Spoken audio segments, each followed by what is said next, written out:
Okay, so dire-diretso na po tayo. Let's proceed sa may second video natin. Ayan, so of course yung mga typical lang na update natin like SEC, DMC, LTG, TN, ALI, saka Glow.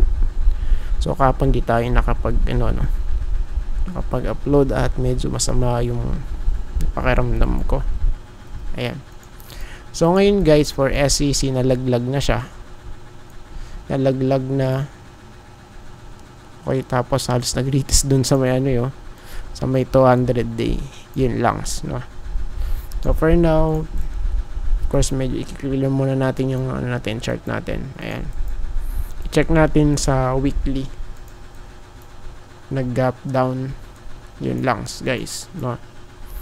So sa ngayon, let's see for this one kung paano mangyayari dito. Ayan, para mas medyo clear. Yung support natin sa 31.6 guys. Tingnan natin So sa ngayon, kung mag-update tayo so maybe pwede natin tong gawing trend line. Ayan. Since meron naman tayong mga bounces dito Ayan 1, 2, 3, tapos 4. So maybe kung hindi mag-hold sa may natin ngayon, sa may support natin. Ayan, kasi support na to, diba? If ever man na di mag-hold dyan, so yung possibility na mangyari ganito. Ganyan, tapos ganyan, tapos boom, no? Ayan. So for now, tignan natin. Let's see guys, since malapit naman sa may support. Ayan, no? So for now, bearish. Wala din na sustain Ayan. So pagka pagka nalaglag pa, finish na. So, paniguradong malalaglag to ng malalim for SEC Next natin DMC guys. Wait lang pala, mag-save lang tayo sa ayan. Save na natin. Wait lang. Medyo matagal siyang mag-load. Matagal mag-save. Naka-save na ba yun? Check natin DMC next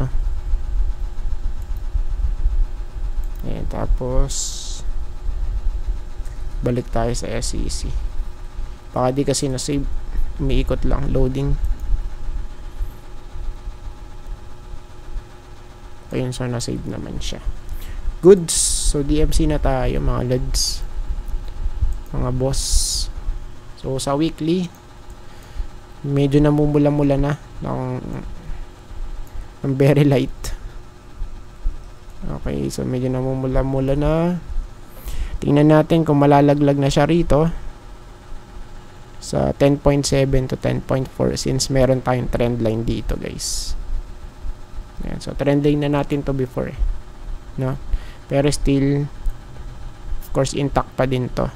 Intact 10.4 no? For DMC guys. So yun po yung natin kami monitor natin for this one sa may chart nya. Then sa daily chart, so of course tingnan natin kung makaka-recover baka kaagad to. Ayan. So balik lang siya dun sa may nya, sa may lows niya before, sa may 11 malapit. And tapos medyo nag-bounce ng konti. Of course next LTG. So for LTG guys, okay, pag sinilip natin to, same pa din. Okay, medyo weak, pero nag-retest na siya retest na yan. Ayun so nag-retest tapos bumalik sa labas guys. Ayan, kapon kasi wala tayong upload eh. Kaya di natin ito na-update, ano. Ayan, tapos bumalik. So, let's see guys, kasi yung next na to, kung siya man ay magrarally, possible next target sa may 10.2. So, dito yun guys, yung 10.2 for LTG. Ayan. Next one, TEL. Check natin to, no? So, sa weekly, medyo namumula. So, ang take ko dito, pwedeng bumalik sa may support, no? Sa 1,450. Ayan, sa area na to. Ayan, kasi resistance na to eh. Ayan, no? Then, sa daily chart,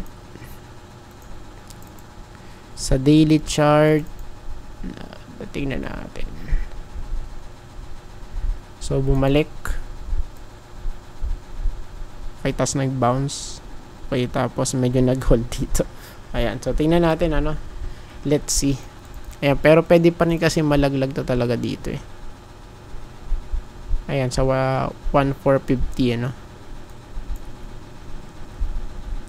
And of course, yung ano niya, yung mismong big picture, guys, ito. Ayan. So, ang typical na ceiling. Ayan. So, ang ceiling yan dito, guys. Sa 1.9, ano? And right now, nasa 1.4 pa lang to. 1,492. Ayan. So, last two, guys. ALI. So, for this one, okay, nag-hold sa may support na sinabi natin. Nice. Ayun, no? Nag-hold. Good yun. Good. Okay, pero mukhang weak pa din. Tingnan natin kung mag-hold dito or isang dump pa. Okay, para mapunta rito. Sa 26.75, no? Ayan, kasi di na-sustain eh. Of course, nag-rally.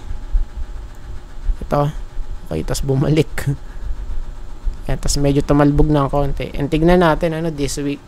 So, bukas hanggang sa Friday, ay makikita natin to kung paano magre-react, no?